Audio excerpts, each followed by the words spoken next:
The celebration of women continues with registered dietitian Jackie, aka Fuel Better, Run Faster.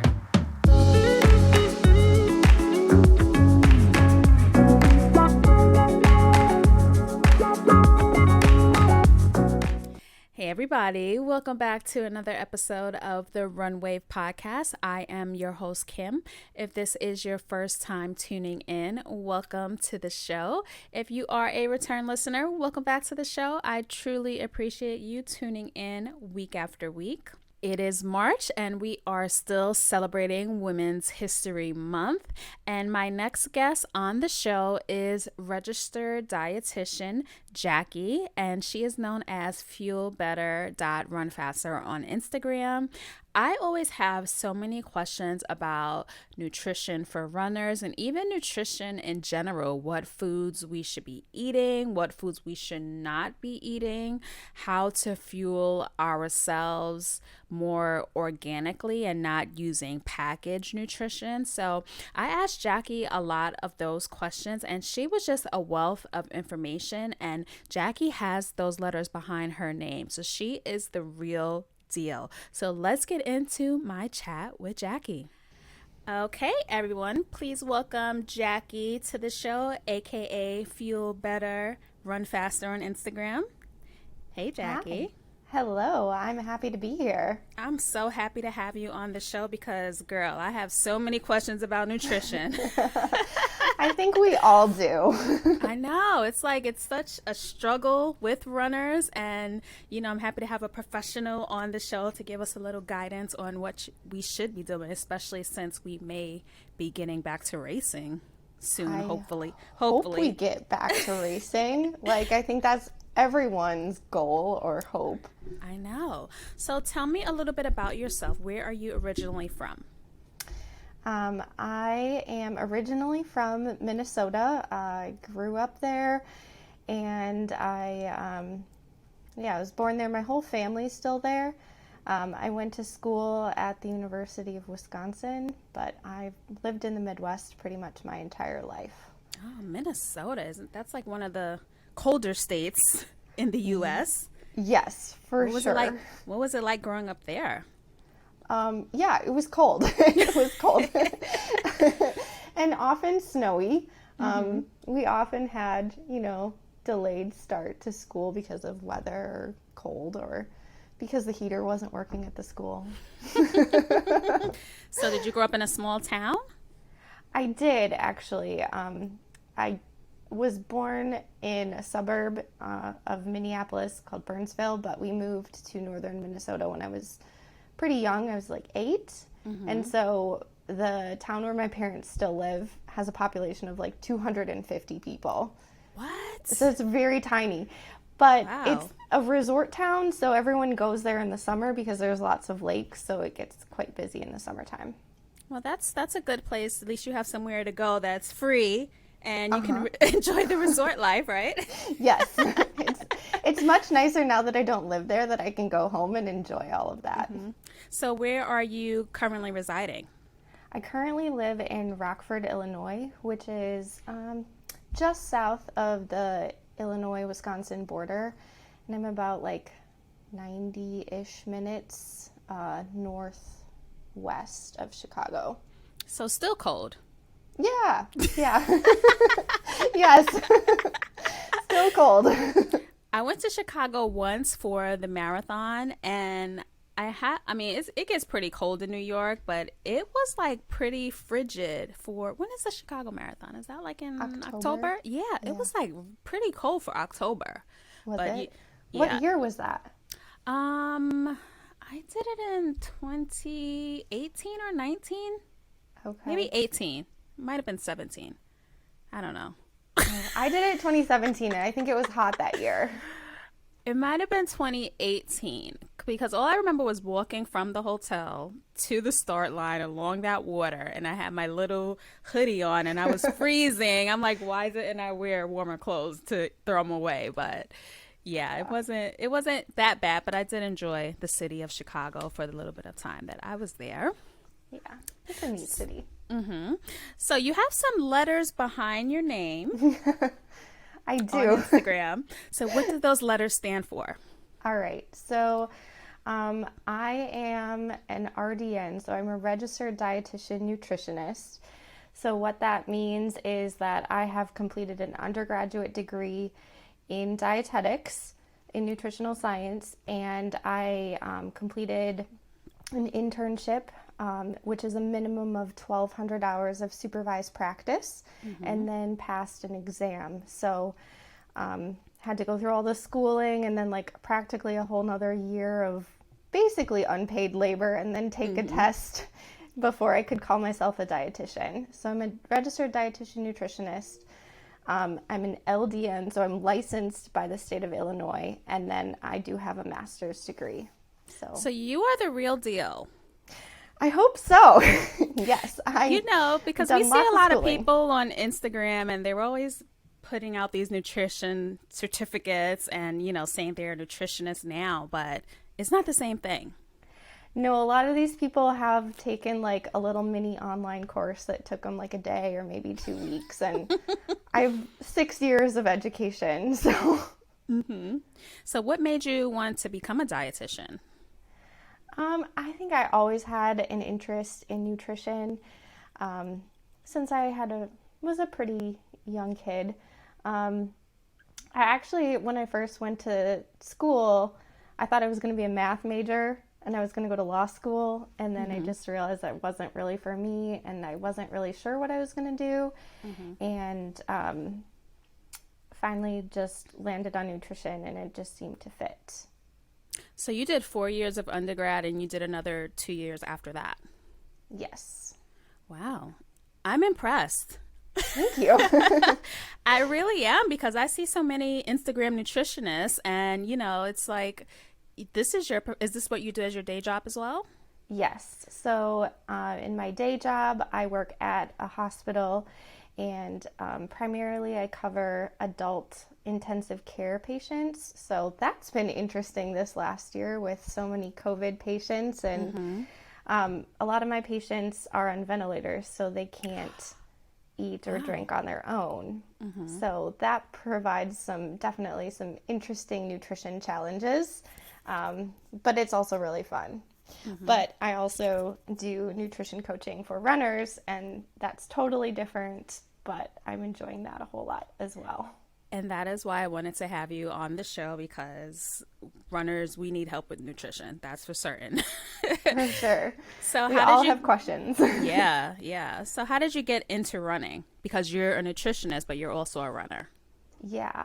I ran a little bit in high school.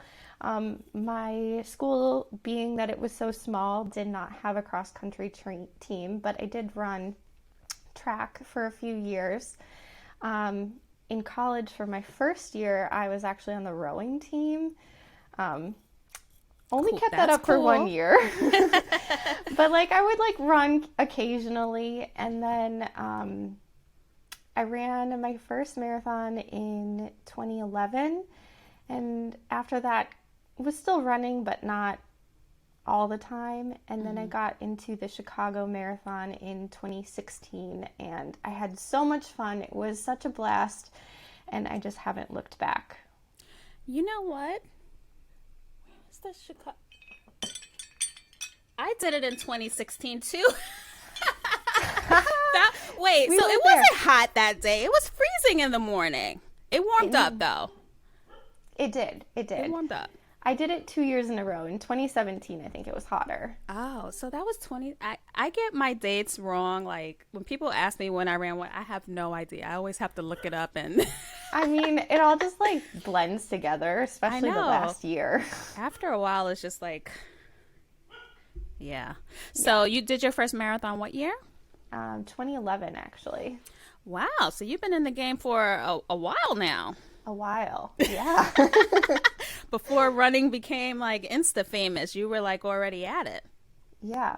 I made some mistakes in the beginning, but I've definitely picked up my game. So how many marathons have you done to date? I think 7. Oh, you've done a lot. And any other majors other than Chicago? I did Chicago twice. I did Boston in 2019, and then I did the virtual Boston Marathon last year, which Oh, so you're a fast runner. You're not only a runner, but you're a fast runner because you did Boston. I guess I can hold my own. I Because I know have a you, ways to go. you don't look like a fundraiser. I think you got in on time. I did get it on time. Yes. What was that experience like? Boston itself, or Boston. oh man. So the year that I ran it in person, it was so cold here in Illinois. So I did almost all of my training runs on the treadmill. So Wow. come April, I was not very used to running outside. And that day, the weather was insane. It wasn't the day of the like crazy The monsoon. hurricane. No, it wasn't that one. But the morning was crazy rainy. It was downpouring. I was like soaked as I was getting on the bus. And then it dried out and then it got hot and it got up to like 75 degrees or something. And so then I got so hot. I got super sweaty. And then the weather turned again. I don't know. The weather was weird, but Boston was a really fun experience. Yeah, it sounds like everyone who has run Boston, they have a story to tell about it. Yeah. Because it's not the easiest course to run, and it's the hardest for sure marathon to get into. So Yeah. The kudos to course you, was hard.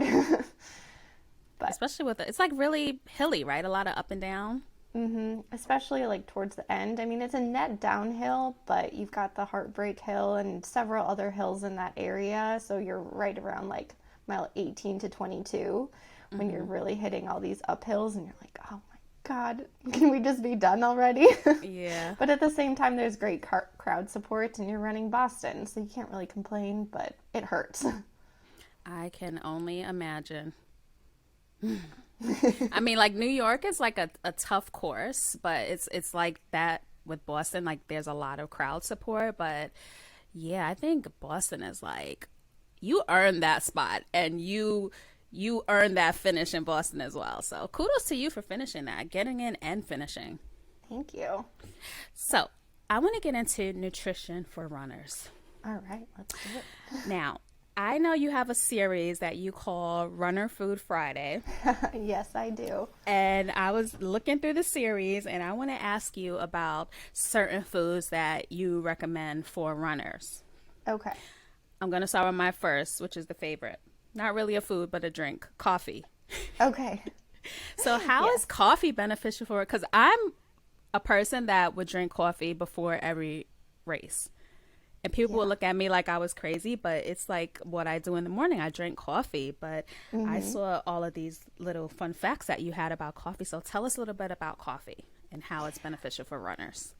One of the things that first comes to mind is really the caffeine content. So caffeine has been shown to boost performance. So if you're a person that likes coffee, don't be afraid to have a little coffee before a run or a race because it can definitely kind of boost your performance, give you a little bit of extra energy. Yeah. And coffee, like, should we just drink 1 cup of coffee? Should we have like 2 or 3 or 4 before we run? What do you recommend? I would say 1 to maybe 2, and make sure you give yourself a little bit of time.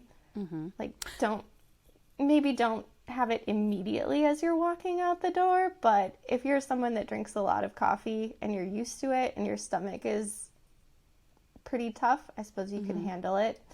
But yeah, I probably wouldn't do more than like 1 or 2 cups before a run. Okay, good. And it's not something that you need to do. Like if you're not a coffee drinker, don't feel like you need to start drinking coffee before a run just to get a little boost in your performance.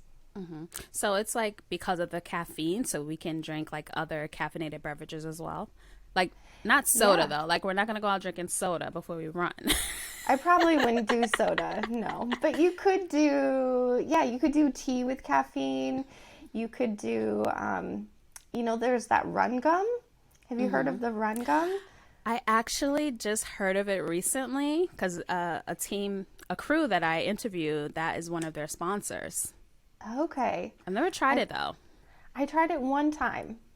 It was, it was good. It tasted minty, kind of like gum, but essentially it's just gum that has a little bit of caffeine in it. So if you're someone that doesn't like coffee, but you want that little extra hit of caffeine, go ahead and try some run gum. Run gum. Okay. So Yeah. next up, I have hummus. Yeah. So I like hummus because I think it's a good, it's part of a good snack for runners. Um, Hummus has really heart healthy fats. It's made with tahini, which is made from sesame seeds and olive oil and chickpeas. So we've got some healthy fats in there. The olive oil is going to provide some omega 3s, which are anti inflammatory. So that's always good for us, especially when you're running or you're working hard. Your muscles are going to have some inflammation, so it's anti-inflammatory, heart healthy. The fats are going to provide a little bit of satiety, so help you stay fuller for longer. I don't So know if what? yeah, they help you stay fuller for longer. So I don't know if you've ever had like a snack that's like just, I don't know, pita chips or just veggies. But a lot of times, because those snacks are basically just carbohydrates, they make us, that's what's digested first. So we're eating them and then we feel hungry like almost right away, or we just don't feel satisfied. So the benefit of adding something like hummus to a snack like that is that you get some healthy carbohydrates, you get some healthy fats, you get a little bit of protein, and that makes you feel more satisfied, and it's going to give you more long-standing energy. Now, hummus, is all hummus created equal, or should we be reading those labels when we're buying hummus? Probably you should read a label. Yeah. What do you have a favorite brand of hummus that you like? I get the Sabra hummus most of the time. I would say that's pretty available nationwide. I would say most hummus out there is probably going to be pretty good for you. I can't think of any brands that I wouldn't recommend off the top of my head. Although if you see the chocolate or peanut butter dessert hummus, like Walk away from those. that's a dessert. You know, Sabra, they were at one of the races that I did years ago, and they had different flavors. Like they had like a roasted pepper one, which was really good. How are those like okay, or do they add like extra flavor, additives, calories, whatever to it? I would say most of the time they're pretty good. I mean, there is definitely going to be some different additives once you start adding flavors. Particularly, there might be extra sodium. Some of them might have added sugars, but I would say most of your hummuses don't have a ton of, they shouldn't have added sugar. So if they do, maybe that would be one to walk away from. So I need to add some hummus as a snack Yeah. to Hummus my. with some veggies is a great snack. Yeah, speaking of veggies, Brussels sprouts. Yeah, one of my favorites. Um, Now, I don't really like Brussels sprouts because it makes me like gassy. Does it yeah. make everybody gassy or is it just me? I would say probably most people. Probably they make most people gassy. So, do we really want to eat Brussels sprouts to go out to run? Like, Ah, I was so shocked about that one. good question. So I would say Brussels sprouts are not a pre-run fuel. They're more like an after-run part of like a balanced plate. So I personally would not want to eat Brussels sprouts right before I went for a run or for lunch if I was going to have an afternoon or evening run, because they are quite fibrous and they do cause gas for a lot of people. They're tasty with They side are. effects. With side effects, yes. Get to know your body. Get to know how you react to each of to that and any other food, so you know what to avoid before going out on the run. But yeah, I think in general, it's a healthy food. It's a Yeah. great vegetable, which is part of a balanced plate, but maybe not the best pre-run food. Next up is plain Greek yogurt. Uh, I love Greek yogurt. I have it pretty much every morning. Um, so plain Greek yogurt is, there's no added sugar to it, and it's a great source of protein. And since most of us eat yogurt in the morning, I think it's a good way to get some protein in the morning. If you're a typical American, most of us don't eat enough protein in the morning. We usually have a very light protein breakfast, a little bit more protein at lunch, and then a very protein heavy dinner.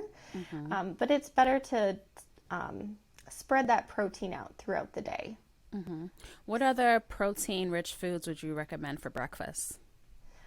Eggs are a great option. If you are a plant-based person, then you could do like a tempeh scramble or a tofu scramble. There's lean meats, like you could do like Canadian bacon. Just know that that has like quite a bit of added salt, which may or may not be a concern for you. Nuts and seeds have some protein in them, but again, those might not be the best for right before a run. Now, the last thing is ginger. Yeah, I like ginger. It's anti-inflammatory and it tends to settle our stomach. So it's not necessarily something that's going to give you the energy to go for a run, but it definitely adds a unique flavor profile to your food and has a lot of like health benefits from all the like micronutrients, antioxidants, things like that. Have you ever seen, because at the beginning of the pandemic, like you couldn't find ginger where I live. There was like no Really? ginger. And I went in the freezer in Trader Joe's and they had cubes of ginger, like frozen cubes. Oh, that's so cool. But have you never seen it? Mm-mm. I But only I've used seen it similar once. things. But yeah, I wanted to ask you, was that like any good, or should we just go stick with the fresh ginger? Because I only use one cube. I should probably throw it out because it's been in there for like 10 months, but Probably it's been in there for a while by now. but I thought that this would like be a good option if it would have nutritional value. Yeah, I'd have to look and see if they added anything to it to make it like freezable in like a friendly freezer pack. I can kind of picture what it might look like. I think I've seen herbs like packaged like that before. It was just like mush, and it was like little tiny cubes. There must have been like 20 of them in a pack, like a small pack Yeah. of mushed ginger, frozen. As long as it's just ginger and there's no like weird added stuff, I don't see the problem. That sounds like a great option if you can't find the real thing. So I'm gonna go look at the package when we get off before I throw it out and see if there's any additives in it. Sounds good. So we always hear before we run a big race, we should carb load. Yes. And I know you have like a guide. I do have a guide. So if you go to my website, it's www.jackiekirchnernutrition.com. There'll be a little pop-up that shows up, and you can just enter your name and your email and I'll send it your way. But yeah, carb loading is something we want to do for any race that's over 90 minutes. So for most people, that would be a half marathon, unless you're really, really, really speedy. And then for pretty much, if you are running a marathon or an ultra marathon, you're going to want to carb load. One of the myths about carb loading is that it's just a big pasta dinner the night before. I'm sure like you've been to races that are like There's pasta always dinner. a pasta dinner, always. Yeah, so that's what we do as runners. We'll sit there and eat like 2 plates of pasta. But is that really what carb loading is, or what we should be doing? That's what people think that it is, but proper carb loading actually starts like 3 to 5 days before your race. Really? Yeah, not the night before. So a lot of people think it's just like eating a bunch of pasta the night before, but it doesn't have to be pasta, and really it should be done started several days in advance. So what you're doing is replacing some of the protein and fat that you would normally eat with just more carbohydrates. And what that does is it helps load your muscles with glycogen. Now, glycogen is basically just stored carbohydrates. So we want to maximize the amount of glycogen in our muscles because on a long race, we're going to be using all of it. So we want as much in there as possible so that it's less likely that we'll bonk and hit the wall. So 3 to 4 days before, are we just carb loading at dinner? Should we be doing it all day long? Ideally all day long. So you would, what am I trying to say? You would space out your carbs all throughout your meals. So you would have like a carb heavy breakfast, lunch, and dinner because you don't want to have like all of your carbs at one meal. It would probably be so much you'd be uncomfortable and really full. So it's easier to just spread it out throughout the day. And you know what? I think I didn't know that we should be loading days before. And I'm sure a lot of runners probably don't know that because we always get that myth of stuffing our faces the night before the race with a bowl of spaghetti or two. Right.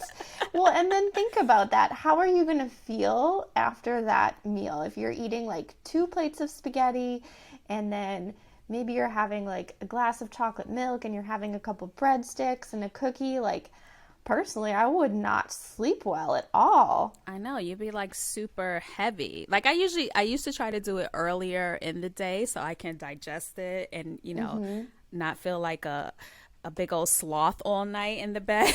Exactly. But yeah, I think I'm going to implement that in the future if I ever get the chance to run a marathon again. Who knows at the rate that we're going, but hopefully we will. Hopefully we will. There's some small ones going on. But I think what you mentioned is really smart in that trying to have your bigger meal at lunchtime the day before your race.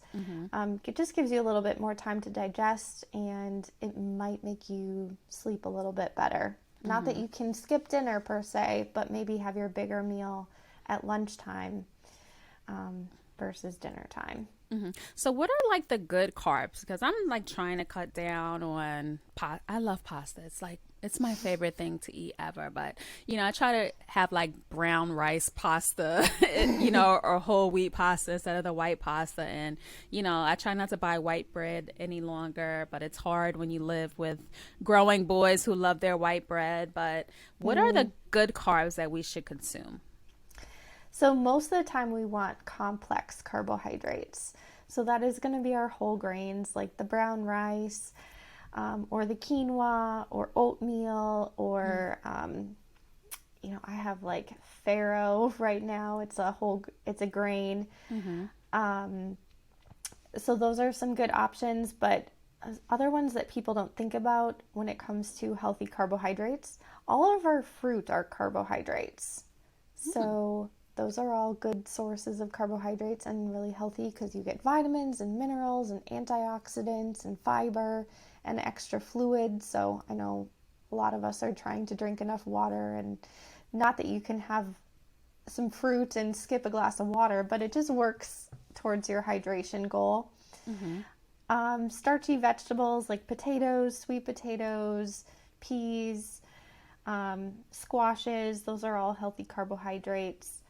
And lentils. I hate peas. Yeah, most people. Peas are like my worst vegetable. I think a lot of people have like bad memories of like canned peas from school. Like, who likes canned peas? No offense if you do, but they were never tasty. Like, I've never had a good plate of peas. I can't say that I eat them very often. So I want to talk about fuel for our long runs in particular, because I started off with GU, but I didn't really like the taste of GU, and it's hard to, stomach and swallow. So, and there's other gels and things like that, but are there other alternatives that we can try other than, those artificial gels that they push down our throats? Yeah, absolutely.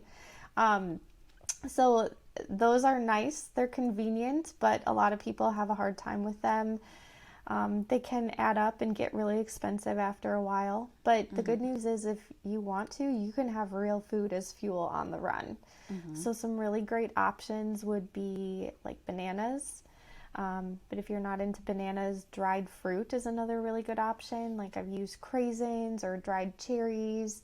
Dates are another one that you can use as race or long run fuel. I actually did that this weekend. It worked pretty nicely. Graham crackers. Now, one of my friends did tell me that they use dates for long runs, but like I don't like raisins, and date is like the big brother to raisins. So I figured that I wouldn't like that either. But does it really give you like a energy? Is it like the sugar in the fruit, the dried fruit? Yeah, it's the sugar. So when we're running, we're using a lot of our glycogen, like I said, so our stored carbohydrates. And so the purpose of these gels and chews and things is to give us carbohydrates quickly, since we're depleting what we're using. So dried fruits and fruits have a fairly high natural sugar content. Some of our dried fruits have added sugars. So it kind of is the same thing, where our bodies digest them quickly, we can metabolize them and get them to our muscles where we're using them for energy. Now, what about for salts? Because, we're losing a lot of liquids when we're running. What can we eat or take in as a substitute for the Like salt that's during the found in the run. gels? Yeah. Yeah.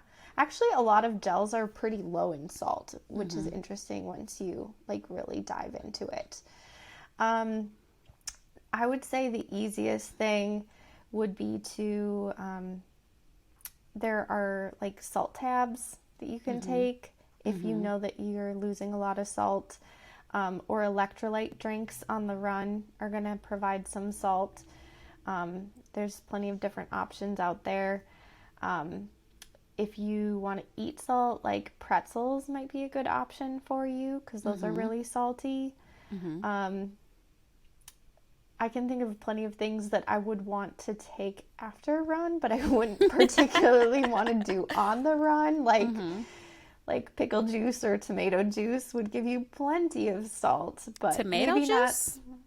Yeah, tomato juice or V8. It's usually really high in salt, actually. So that's a great something to have after a run to help replenish your sodium, your potassium. Yeah. Now, do sometimes when you're at races, people finish and they're like full of salt, like all over their face. Yes. Are those type of people, are they like salt deficient? Like, why do we see that on some runners? So when we sweat, we're losing not just water, but we're losing electrolytes. And the main electrolyte that we're losing is salt. So these people are probably sweating a lot on these races. Now, some people lose more sweat in their salt than, or more salt in their sweat than others. So those people are more likely to have like the crusties around their face or on their skin. And if you are one of those people, you probably do need to replenish with salt while you're on the run.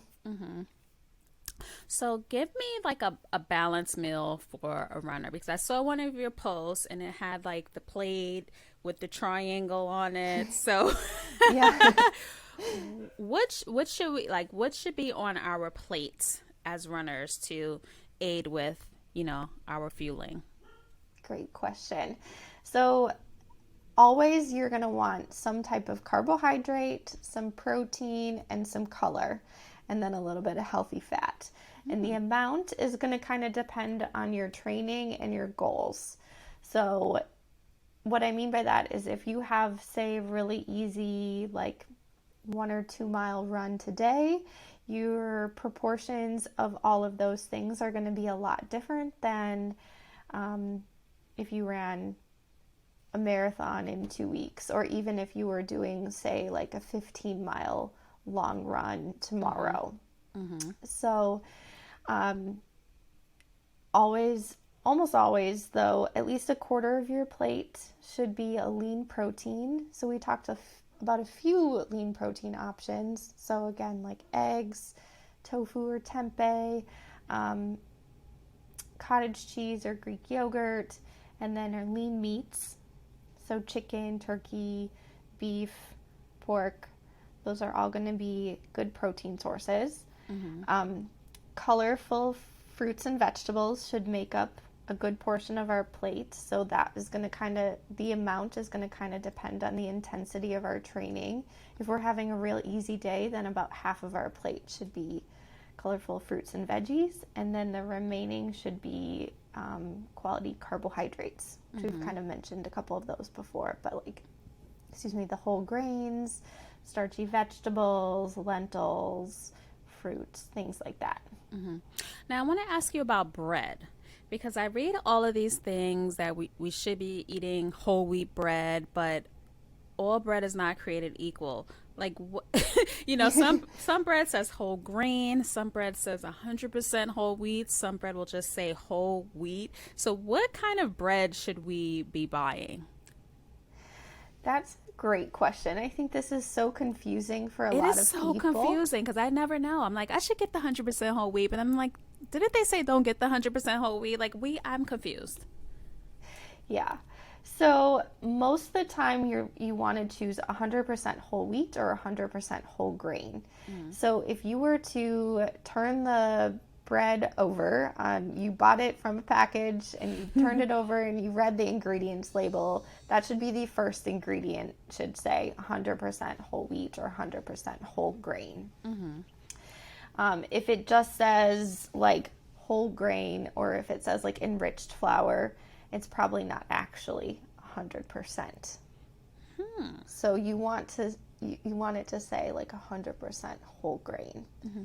What about those other breads? Like my friends told me to try Ezekiel bread. I bought the Ezekiel bread. In 2 days, it had mold on it. And then they tell me I should have put it in the freezer. Yes, that bread.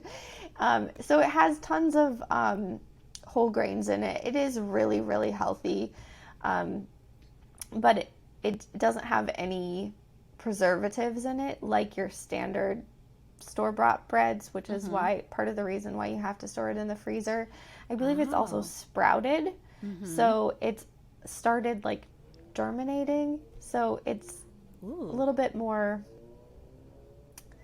sensitive, we'll say, to being at room temperature. So just to prevent it from sprouting further or growing anything else. They tell me to buy the bread, but you didn't tell me to put it in the freezer. I was going to go back to Trader Joe's like on a rant, but I'm like, okay, next time I'll put it in the freezer. Yeah, that's unfortunate because it is like a more expensive bread, but it is like a high quality bread. But like in Whole Foods, it's in the freezer. You buy it out of the freezer, but like in Trader Joe's, they have it out on the shelf. So who would know to put it in the freezer? But you wouldn't know. Yeah. I want to say at my grocery store, it's in the freezer. So now we know. Put your Ezekiel. There's another type of bread as well that's next to the Ezekiel bread. I don't remember the name. I don't know. Couldn't tell you. I don't know. There's another bread, but it's in I think Ezekiel's in the purple package, and there's another one in the orange, or vice versa. But they actually taste pretty good too. Yeah, I mean, there's tons of like whole grains, different ingredients in it, like just like kind of a nutty, like complex flavor versus like a standard processed bread doesn't have a whole lot of much of anything to it anymore. Now, what about those snacks that we think are healthy and they're always advertising that, filled with whatever and great for you that we eat, but they're like really terrible for us? Like what are some healthy snacks that we can buy that are like prepackaged? Oh, this is a good question. Because we're busy. I don't have time to be chopping up fruit and, Oh, right. I know, right? Doing all of that. I need to buy my snacks ready to go. So first, always look at the label. So remember the front of the package that they're gonna try and trick you, like the marketers, the food marketers. Their job is to sell a product, and if they can do that by tricking you, they're gonna do that. So I've seen so many different crackers out there, or chips or things like that that make wraps that sound so healthy, like made with vegetables. Like, I don't know if you've ever seen like the spinach Yes. wraps. Mm-hmm. And basically, it's just a plain white flour wrap that just has a little spinach powder in it. Oftentimes, there's food coloring. So the only way to really know is to like flip it over and actually read the ingredients on the label and to see, what is it actually made out of. Is there added sugar? Is there added fat, salt, things like that?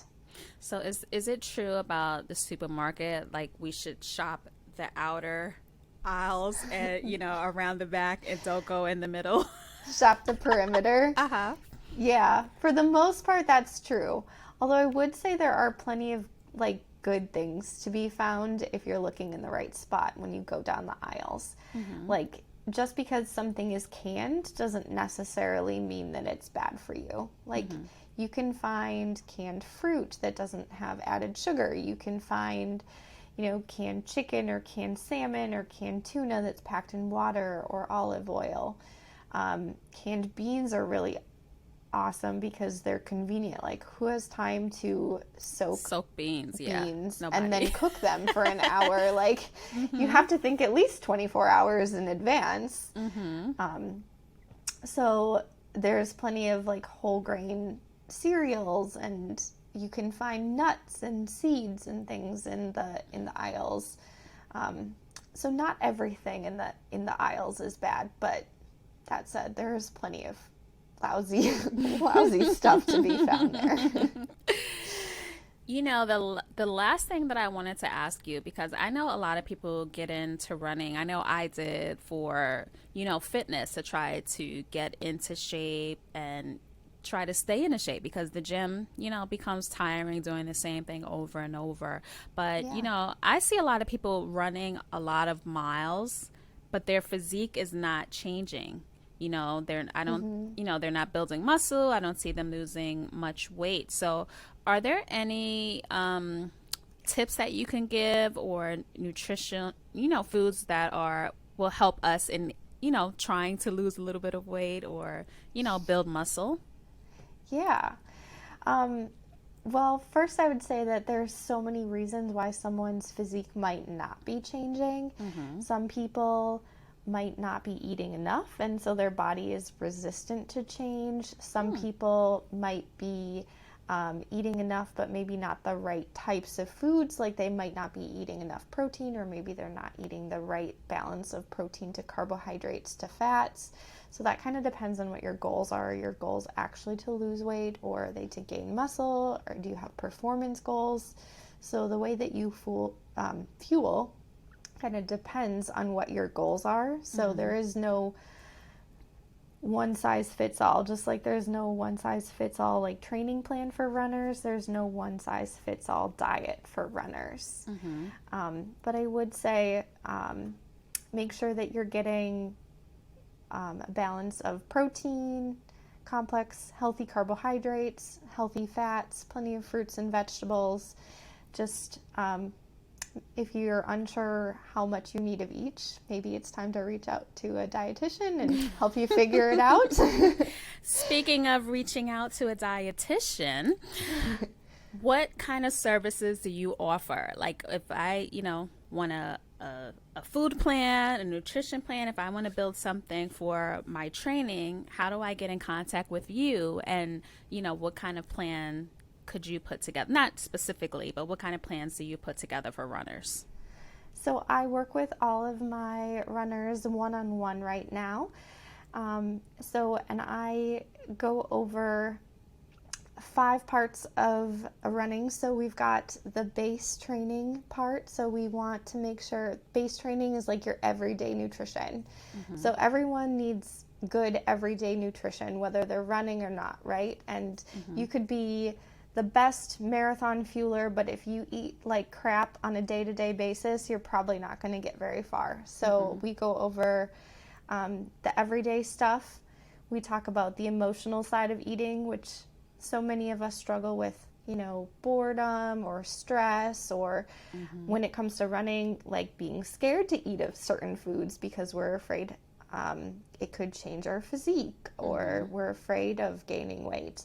So we talk about the emotional side of eating, and then we talk about the running specific topics like before a run, after a run, race day nutrition, and then our recovery, which is like electrolytes, vitamins, minerals, like personalized recommendations as far as that. So however much time we spend in each part kind of depends on what you're struggling with and what your goals are. So everything is tailored to you. There's no cookie cutter per se. I'm not just gonna like print off a meal plan and send you to the wolves. Like, I want to make sure that you can actually implement what we're talking about. And if something doesn't work, that's fine. We'll just go back to the drawing board and make some adjustments.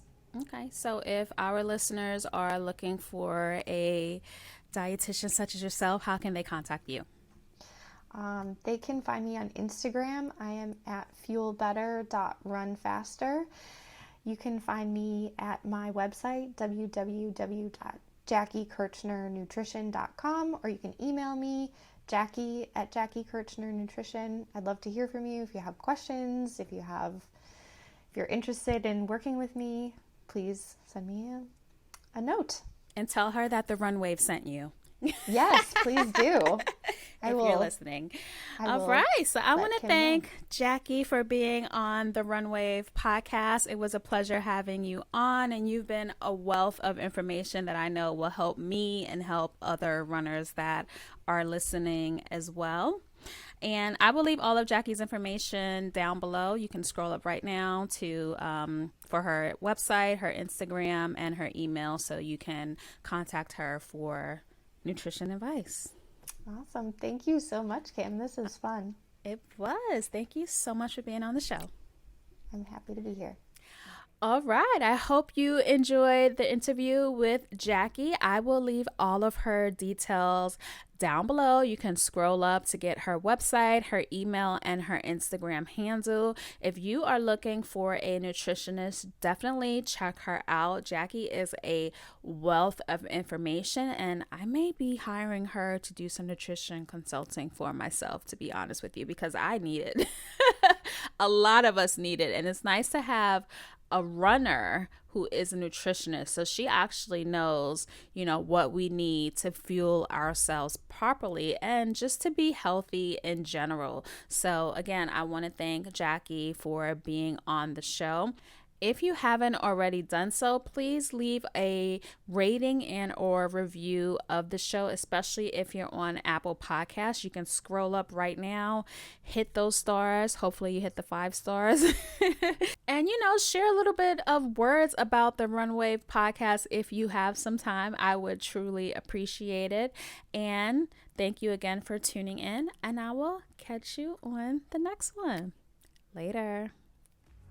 Thank you so much for tuning into the show. Be sure to subscribe to The Run Wave on your favorite podcast app and leave us a review of the show on Apple Podcasts. It would really help me out. If you are a runner that has a story to tell and you would like to be on the show, you can email hello@therunwave.com or send us a DM on Instagram to The Run Wave. See you next time.